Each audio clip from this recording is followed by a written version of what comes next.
expelled from high school for joining an illegal anarchist society. Decades later, the Nazis would call him public enemy number two.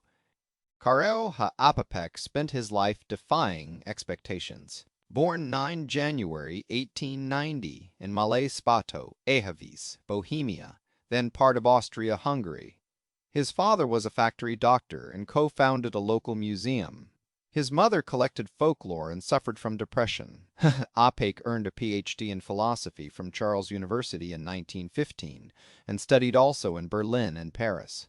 By trade, he was a journalist and playwright, but his deeper calling was defending democracy through the written word. In 1920, his play R.U.R. premiered in Prague.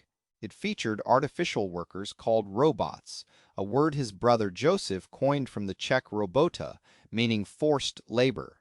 Čapek meant it as a warning. The only perfection which modern civilization achieves is mechanical, he wrote. Machines are magnificent and immaculate, but the life which serves them is not. The play became a global sensation, translated into English by 1922, performed across Europe and America.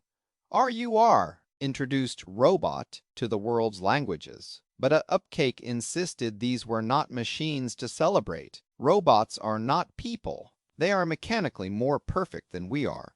They have an astounding intellectual capacity, but they have no soul. By the 1930s, Čapek was Czechoslovakia's most famous writer and an outspoken anti-fascist.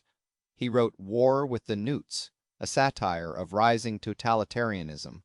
He hosted President Masaryk at his Friday garden parties and published Talks with T.G. Masaryk at his Friday garden parties and published Talks with T.G. Masaryk from their conversations. In 1937, the Gestapo named him public enemy number two. Friends urged him to flee to England. He refused. On 25 December 1938, he died of pneumonia at age 48, his body worn by lifelong spinal disease and heavy smoking. Weeks later, the Gestapo arrived at his home to arrest him. He was already dead. He gave the world a word, but his warning went deeper. Do not treat human beings like machines. As he put it, each of us is we.